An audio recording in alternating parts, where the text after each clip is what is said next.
नमस्कार, दिल्ली न्यूज में आपका बहुत बहुत स्वागत है। चलिए देखते हैं आज की 15 फटाफट बड़ी खबरों को।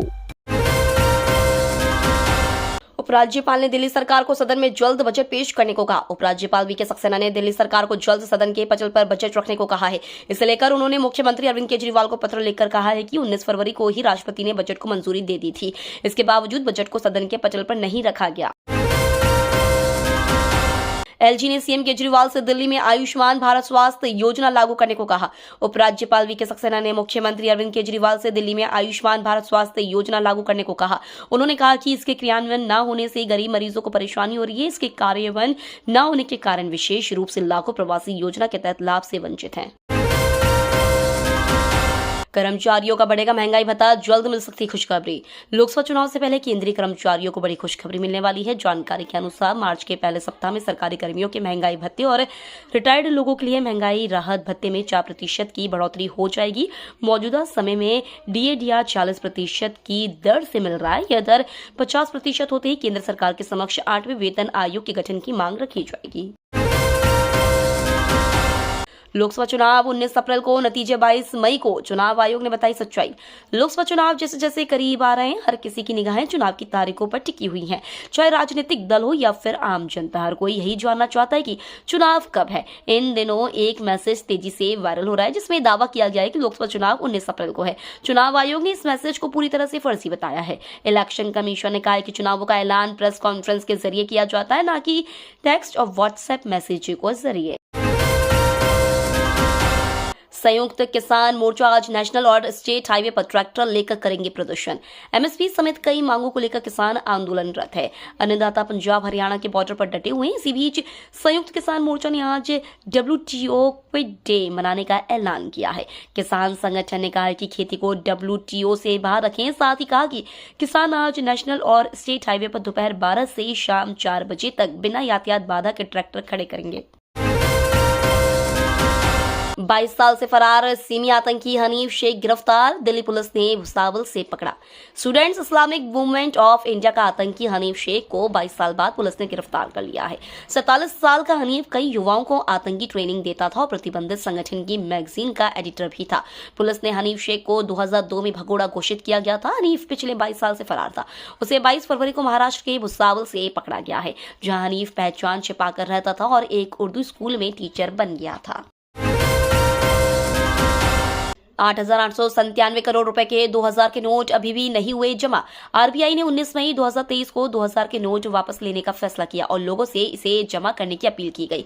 केंद्रीय बैंक के मुताबिक अभी भी पूरे नोट सिस्टम से हटाए नहीं जा सके। 31 जनवरी 2024 तक 2000 रुपए के 97.5% नोट ही वापस आ पाए हैं। अभी तक 8,897 करोड़ रुपए के यह बड़े नोट मार्केट में ही है। आरबीआई ने कहा है कि 2000 रुपए के नोट को हटाने से करेंसी की जरूरत को घटाने में बहुत मदद मिली है। 31 मार्च तक चलेगा दिल्ली टूरिज्म वॉक फेस्टिवल। ऐतिहासिक विरासतों की सैर का है शानदार मौका। देश की राजधानी में 17 फरवरी से शुरू हुआ दिल्ली टूरिज्म वॉक फेस्टिवल अभी जारी है। ऐसे में अगर आप भी घूमने फिरने के शौकीन हैं या ऐतिहासिक विरासतों को देखने में दिलचस्पी रखते हैं तो 31 मार्च तक चलने वाले इस फेस्टिवल में शामिल हो सकते हैं। दिल्ली सरकार के पर्यटन विभाग की ओर से इसका आयोजन किया गया है।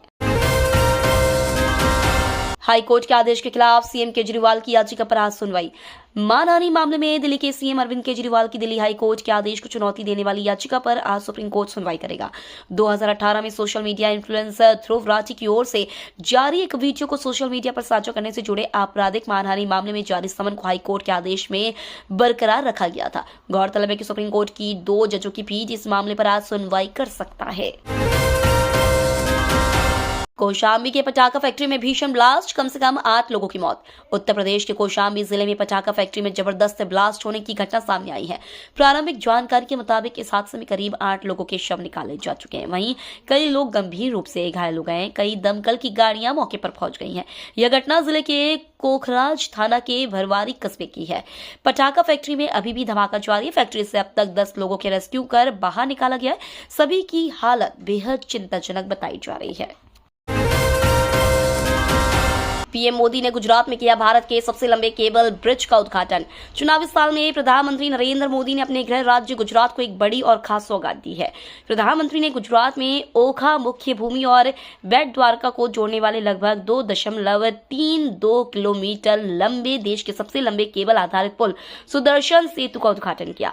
पहले से सिग्नेचर ब्रिज के नाम से जाना जाता था, लेकिन अब इस पुल का नाम बदलकर सुदर्शन सेतु या सुदर्शन ब्रिज कर दिया गया है। जामा मस्जिद में नए इमाम की दस्तारबंदी, सैयद अहमद बुखारी बेटे को सौंपेंगे विरासत। दिल्ली के ऐतिहासिक शाही जामा मस्जिद रविवार को शबे बारात वाले दिन एक बड़े बदलाव की गवाह बना। रविवार शाम दस्तारबंदी के कार्यक्रम में जामा मस्जिद के शाही इमाम सैयद अहमद बुखारी अपने छोटे बेटे व नायब इमाम सैयद उसामा शाबान बुखारी के नाम का ऐलान अपने जानशीन के रूप में किया। टीम इंडिया की गिरफ्त में है रांची टेस्ट, आज बनाने होंगे 152 रन। भारत और इंग्लैंड के बीच 5 मैचों की टेस्ट सीरीज का चौथा मुकाबला रांची के JSCA इंटरनेशनल स्टेडियम कॉम्प्लेक्स में खेला जा रहा है। इंग्लैंड ने भारत को जीत के लिए 192 रनों का टारगेट दिया है। टारगेट का पीछा करते हुए भारत ने तीसरे दिन स्टंप तक बिना किसी नुकसान के 40 रन बना लिए। स्टंप के समय यशस्वी जायसवाल 16 और रोहित शर्मा 24 रन पर नाबाद लौटे। अब भारत जीत से सिर्फ 152 रन दूर है। NIA ने की बड़ी कार्रवाई, 4 संपत्ति कुर्क के साथ करोड़ों रुपए किए जब्त।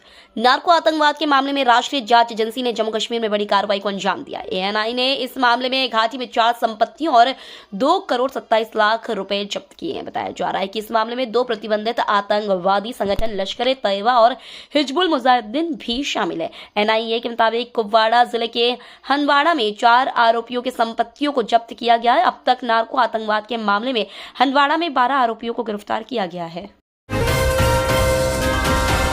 दिल्ली के सिंघू और टीकरी बॉर्डर फिर खुले, वाहन चालकों के लिए बड़ी राहत।